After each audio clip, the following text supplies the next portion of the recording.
Peu importe qu'on ait une pyramide ou un cône de révolution, et peu importe la forme de cette pyramide, la formule pour le volume est la même pour toutes ces figures géométriques.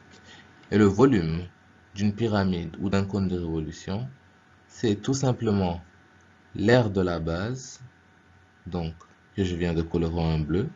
Donc on calcule d'abord l'aire de la base, on multiplie par la hauteur de la pyramide ou du cône de révolution, donc la hauteur que je viens de dessiner en vert, et on divise par 3.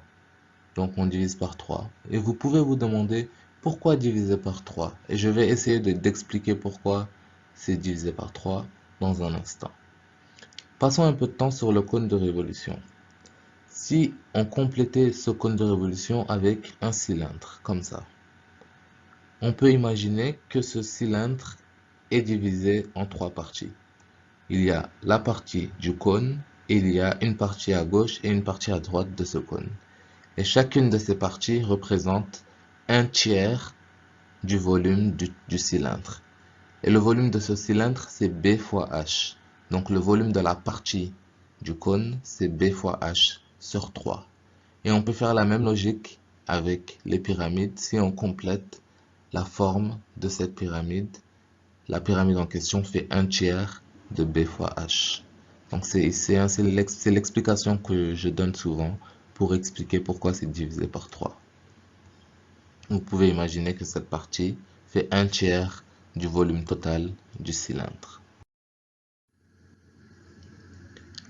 Il est bien de se rappeler comment calculer les bases de certaines figures qui viennent très souvent. Pour calculer la base d'un cercle, rappelez-vous que c'est tout simplement pi fois le rayon au carré. Pour calculer la base d'un rectangle, c'est A fois B, donc longueur fois la largeur. Pour calculer la base d'un carré, c'est juste A fois A ou A au carré. Pour calculer la base d'un triangle isocèle, donc c'est B fois H sur 2 dans ce cas-là. Et pour calculer la base d'un triangle équilatéral, on a A fois H sur 2. Ok? Donc rappelez-vous de ces quelques formules pour pouvoir calculer la base de n'importe quelle figure géométrique qu'on vous lance à l'examen. Et généralement, ça sera soit un triangle, soit un carré, ou soit un cercle. Donc les trois formules ou les quelques formules que vous devez vous rappeler sont ici.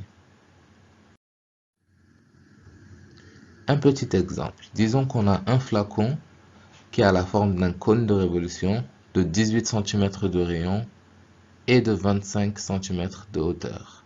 Et on nous dit de déterminer la contenance de ce flacon. On nous dit donc qu'on a un flacon qui a la forme d'un cône de révolution, la hauteur h et le rayon de base r.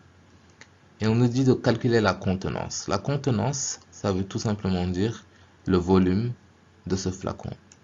Et le volume V pour un cône de révolution ou une pyramide, c'est tout simplement B fois H divisé par 3. Donc on va calculer B. H, on nous a déjà dit que c'est 25 cm. Et ensuite, on pourra calculer V assez facilement.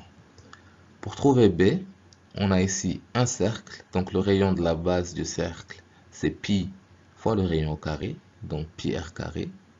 Et on nous dit que le cône a pour rayon de base 18 cm. Donc on peut remplacer r par 18 cm. Donc la base c'est pi fois 18 cm au carré. On distribue le carré, donc pi fois 18 au carré, centimètre carré. Et on trouve, en remplaçant pi par 3,14, que la base a pour valeur 1017,36 cm². On peut remplacer B par sa valeur dans l'équation de V. Et on peut remplacer H par 25 cm. Donc V est égal à 1017,36 multiplié par 25 divisé par 3. Et on obtient 8478 cm3.